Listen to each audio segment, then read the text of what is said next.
I'm Troels Andersen. I work for abrdn. I've been with the company since 2011. I am based in Europe on the continent, having worked internationally for, more than 20 years. I've been working in Denmark, I've been working in Germany, as well as in the UK over the years. My background is actually not real estate investments. That's real estate debt financing.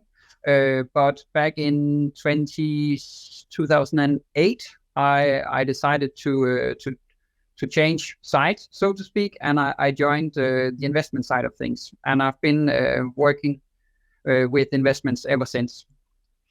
I would like to take you through some very few slides in my presentation here today. First of all, I would like to just give you a very, very high-level overview over abrdn European Logistics Income PLC, which is an investment trust listed on London Stock Exchange under the ticker ASLI.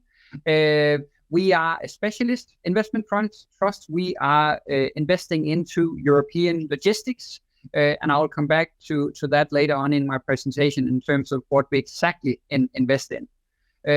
First of all, I would like to give you a very brief overview of the fund, of the portfolio. And secondly, I would like to take you through some few slides in terms of why European logistics. After that, why ASLI, the fund I'm the lead fund manager on. And at the very end, I will give you just a brief summary of the slides I have presented to you. ASLI, abrdn European Logistics Income, is a very well diversified fund, a portfolio of more than, in terms of value, more than 720 million euros, nicely diversified across Europe, invested currently in 5 countries, in 5 markets on the continent, 26 assets. The trust was launched back in December 2017. Even though that we have seen a significant amount of repricing in capital values here recently, it's worthwhile highlighting that since initial acquisitions, there's an average uplift of the property portfolio of more than 4%, even though that we have seen a significant repricing over the last 2 quarters. The trust has been able to pay out a fairly stable and, in my opinion, attractive dividend. Based on the current share price, the dividend amounts to around 6.5%. One thing that I'm always very proud and humble being able to inform our stakeholders about, that is that we at abrdn, we have local boots on the ground. We have local teams in 4 out of the 5 countries we are currently invested in. We have local offices with local abrdn colleagues, being specialists from transactions to asset management, and that's a huge benefit doing cross-border investments.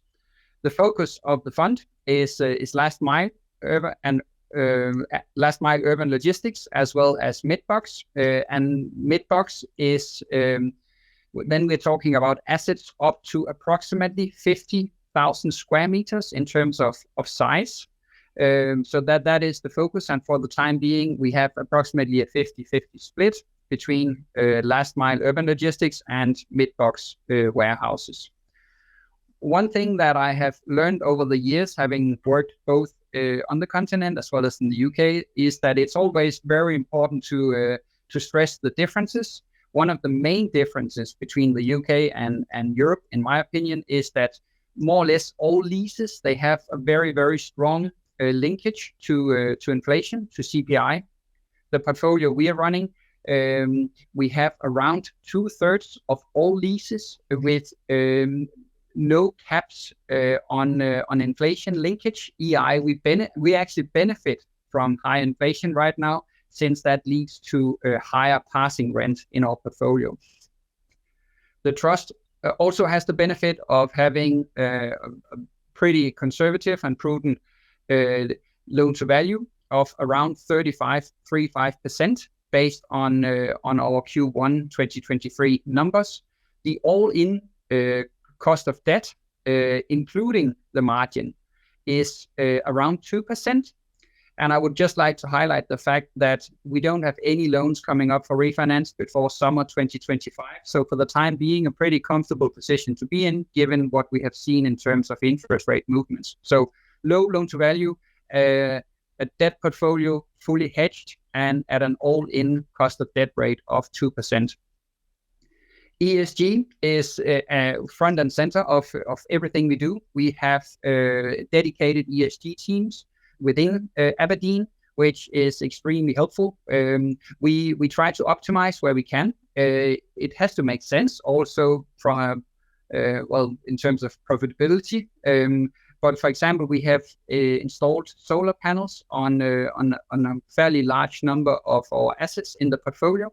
So this is something that is key to us, and this is something that is definitely going to become even more important going forward, in our opinion.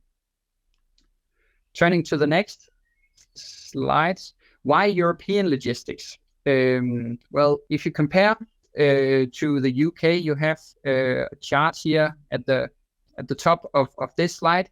You can see that if you compare to the UK, interestingly enough, actually quite a number of countries in Europe on the continent, they are actually still fairly much behind the UK in terms of online retail sales as a percentage of the overall retail sales. And the outlook is still strong, even though that we did see kind of a boost due to COVID, and we have seen things flattening out a bit. The expectation is still that online retail is going to continue to grow. I met with a broker real estate broker in Germany here at the end of May, and he gave a pretty good example. He said, well, those currently in the age of, say, 20, they will also be buying on the internet when they are 70, and that's probably not the case with those in that age right now. So over time, there's no doubt that e-commerce is continuing to grow. On top of that, what we have also seen, probably boosted under COVID, is that many businesses they have now a much greater focus on building inventory locally, as well as supply chain management. We have seen that many companies, if they have the possibility, they are if not already relocating, they're considering to relocate. And we have seen countries like, for example, Spain and Poland benefiting from the current situation, since labor costs in these countries are still fairly low, and also fairly low if you compare to, for example, China. So that's also one thing that, in our opinion, is strong for the future growth of logistics in Europe. Another thing to mention is that we still see a very strong take-up in terms of logistics space. EI, many businesses, they sign up on new leases. And on the other hand, we don't see as much coming onto the market in terms of new buildings, new completions. The overall vacancy rate at the end of 2022 in Europe for logistics was around 3%. And even though that we are expecting a slight increase up to around 4 to 4.5%, we don't expect that to change much more than that. And that's a comfortable position to be in, at least when you own standing investments, income generating assets of this type in Europe. As you will see from the bottom of this slide, the expectation is that we will continue to see strong rental growth in the medium as well as in the longer term, and that goes for the entire Europe, and in particular for locations which have this urban dynamic to them. So all in all, in terms of demand and supply, very healthy market, very strong growth prospects, and and Europe is doing pretty well still. We heard in the beginning a bit about repricing in terms of capital values. No doubt that real estate values, they increased over a fairly large number of years up until summer 2021, and where we then saw that prices were stabilizing for a year or so, and since then we have seen a repricing in the market. We have seen capital values declining. In our opinion at abrdn, we think we have the majority of the repricing behind us. We think we have the majority of the pain in terms of repricing behind us. But we also think that there might still be a bit to come. So we expect a slight negative total return over the coming years. But the following years, the estimate is that we are going to see capital values bouncing back, and that we will see very strong returns going forward. So why Astley? As I said initially, it's an extremely well-diversified portfolio, 26 assets, nicely spread across 5 countries, focus on urban logistics, average uplift of more than 4% since initial acquisitions. So all in all, a strong portfolio, stable portfolio of income-producing assets in strong locations across Europe. That also goes for our tenant base. We have a portfolio of around 50 tenants across the portfolio. The average lease length is more than 9 years. The largest tenant in the portfolio is Amazon, and there was a bit of noise autumn last year about Amazon leaving units. We have the benefit of actually Amazon signing a lease in a brand new building we have acquired in Madrid, where they have signed on a 25-year lease with 15 years, with a break option after 15 years. But all in all, very strong and healthy and very well diversified tenant base. As I said also initially, ESG is very much front and center of everything we do. We have installed solar panels. We are doing everything we can in terms of optimizing. That is definitely here to stay. That goes without saying. You will probably hear that from the other presenters as well. ESG is important and has become increasingly important over the last couple of years. I also mentioned something about the differences in the very beginning. Inflation linkage is very, very strong on the continent. We benefited from high inflation actually in the calendar year 2022, where we saw an increase in the passing rent for the portfolio of around 5%. And over the coming next 3 years, 2023, 24, 25, we expect an increase in our passing rent of around 10 to 12% only related to this CPI linkage that we see in our lease contracts in Europe. Well, finally, in terms of the debt, we have a prudent debt strategy. We have a loan to value at the end of Q1 of 35%. The entire debt portfolio is fully hedged, and the all-in rate EI, including the margin,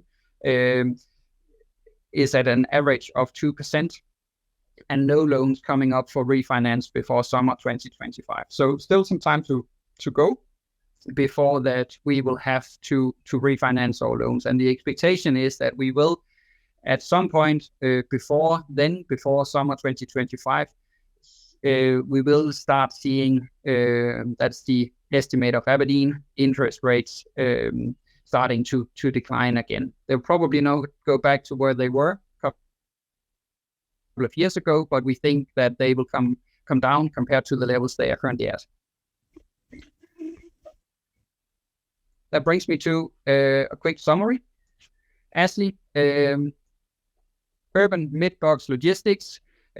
We are specialists within this field. We manage a portfolio of 26 assets at a total value of 722 million at the end of first quarter this year. very well diversified in terms of assets, in terms of countries, as well as in terms of tenants, and with no tenant accounting for more than 10% of the overall rent roll for the fund. The property portfolio is valued independently 4 times a year by an external valuer, by a specialist. So that is done at arm's length. We have seen a decline in our share price, but as I said also initially, given the based on the current share price, the yield on this portfolio is around 6.5%, the dividend yield for this share for the time being. Indexation, that goes without saying, that's important. 2/3 of our leases have uncapped inflation linkage. And again, we saw a 5% increase in our passing rent in 2022 due to this very strong CPI linkage. We have 4 out of 5 stars in the GRESB award, and we have improved over the years since the fund was launched back in 2017, and the ambition is definitely to continue to improve in that regard. We have seen a very, very active period here recently, where that the fund has acquired 6 assets in 2022. Here in 23, we have disposed of 1 asset above our Q4 2022 valuation, external valuation. We disposed of 1 asset in Spain. We have done a number of significant lease re-gears where that we have increased the rent, we have increased the lease term, and we have a modest and very prudent and conservative loan-to-value of around 35%, and with the entire loan portfolio fully hedged. Thank you very much for your time.